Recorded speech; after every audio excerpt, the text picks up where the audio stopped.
Hello dear my student, सबसे पहले आप लोगों को मेरे तरफ से गुड मॉर्निंग। आज हम लोग समझेंगे हिंदी व्याकरण के उत्पत्ति के आधार पर शब्दों के भेद। क्या बोले, मेरे साथ बोले तो उत्पत्ति के आधार पर शब्दों के भेद।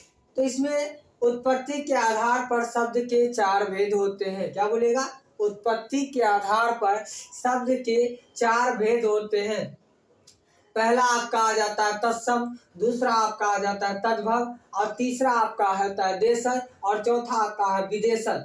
तो इसमें तत्सम को हम लोग समझते हैं पहले। तो तत्सम हिंदी में प्रयुक्त, क्या बोलिएगा, हिंदी में प्रयुक्त संस्कृत के मूल शब्द को तत्सम कहते हैं। ये भाषा के मूल शब्द होते हैं। ये क्या होते हैं, ये भाषा के मूल शब्द होते हैं। क्या होते हैं, मूल शब्द होते हैं। उदाहरण के लिए, उदाहरण की बात करें तो ये आपका आ जाता है कलम।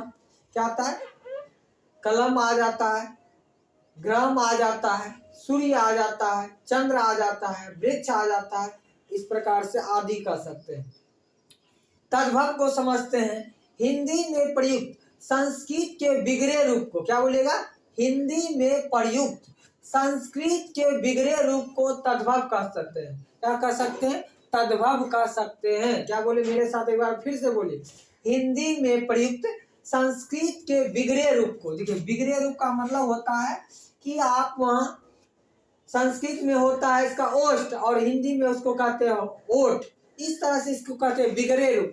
देखिए, बिगड़े रूप का मतलब यहाँ देखिए, तो चंद्र संस्कृत में है चंद्र, और हिंदी में कहते हैं चांद। देखिए, बिगड़ गया ना, इसलिए कहते हैं हिंदी में प्रयुक्त संस्कृत के कौन से, किसको, संस्कृत के बिगड़े रूप को हम लोग तद्भव कहते हैं। जैसे आपका दूध, किवाड़, सियार आदि।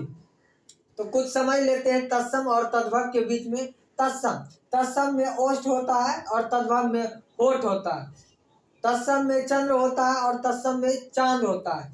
और इस तरह से तत्सम में दुग्ध होता है और तद्भव में दूध होता है। क्षेत्र हो गया, खेत हो गया, नेत्र हो गया, आंख हो गया।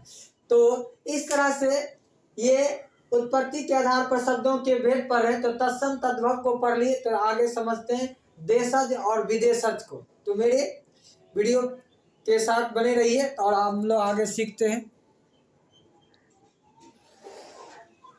चलिए हम लोग पढ़ते हैं देशज, देशज और विदेशज के विषय में। हम लोग पढ़ लिए थे तत्सम और तद्भव।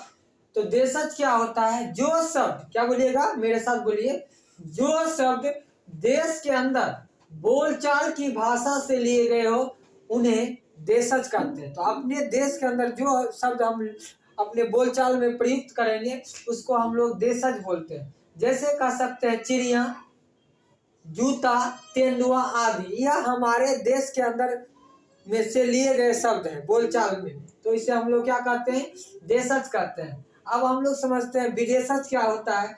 जो शब्द विदेशी भाषाओं से हिंदी में मिल गए हो। क्या बोलिएगा, मेरे साथ बोलिए तो, जो शब्द विदेशी भाषाओं से हिंदी में मिल गए हो, अपने देश की भाषा नहीं हो, किसी दूसरे देश की भाषा हो और हमारे हिंदी में आकर क्या हुआ, सम्मिलित हो गए हो, ऐसे भाषाओं से जो मिलकर शब्द बोले जाते हैं उसे हम लोग क्या कर सकते हैं, विदेशज कहते हैं। जैसे उदाहरण के लिए स्कूल, टेबुल, लैंप, टिकाऊ, स्टेशन आदि, ये सब विदेशी भाषाओं के शब्द है। लेकिन हम लोग हिंदी में बोलचाल में इसका प्रयोग कर लेते हैं, इसीलिए इस भाषा को हम लोग विदेशी भाषा बोलते हैं या विदेशज बोलते हैं।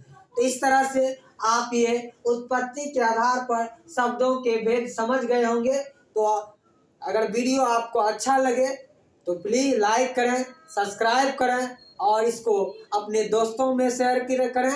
देखिए, आप लोग अगर शेयर करते हैं तो इससे हम लोग क्या होते हैं, मोटिवेट होते हैं और हमको थोड़ा सा सांत्वना मिलता है।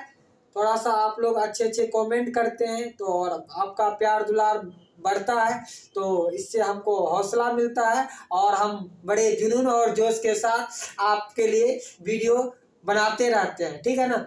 तो आप भी मेरे साथ मतलब मैट्रिक तक बने रहना है और आपकी बार बोर्ड में अच्छा रिजल्ट ला के दिखाना है और माँ बाप का गौरव को ऊंचा करके दिखाना है। तो मेरे साथ वादा कीजिए कि मेरे साथ अब की बार मैट्रिक परीक्षा में आपको बने रहना है। तो आप प्लीज़ नोट बनाएं और नोट बनाकर क्या कीजिए, उसको परीक्षा के टाइम में थोड़ा सा नोट बनाया हुआ रहेगा तो आपको मेहनत करने में थोड़ा सा बढ़िया रहेगा। ठीक है, विद्यार्थी का पहला कर्तव्य होता है अपने हथियार को क्या करना, शुद्धता कराना। इसलिए संस्कृत में कहावत है, कहना है अनाभ्यासेन विषम विद्या। क्या बोलिए मेरे साथ, अनाभ्यासेन विषम विद्या। जिस व्यक्ति को किसी विषय पर अभ्यास नहीं है वह विद्या विष के समान हो जाती है। तो आपको विष नहीं होने देना है और आप विद्या धन को हमेशा अभ्यास करते रहना है। ठीक है, विद्या धन रगड़ने से आपको पता है बढ़ता है। तो चलिए ठीक है, तो आगे हम लोग आगे की तैयारी के लिए पढ़ते हैं। तो अगर तत्सम और तद्भव में अगर अंतर है तो आप कमेंट कीजिएगा क्या चाहिए। तो अगर आप लोग बोलिएगा तो हम इस पर एक वीडियो अलग से बना देंगे। ठीक है, ओके।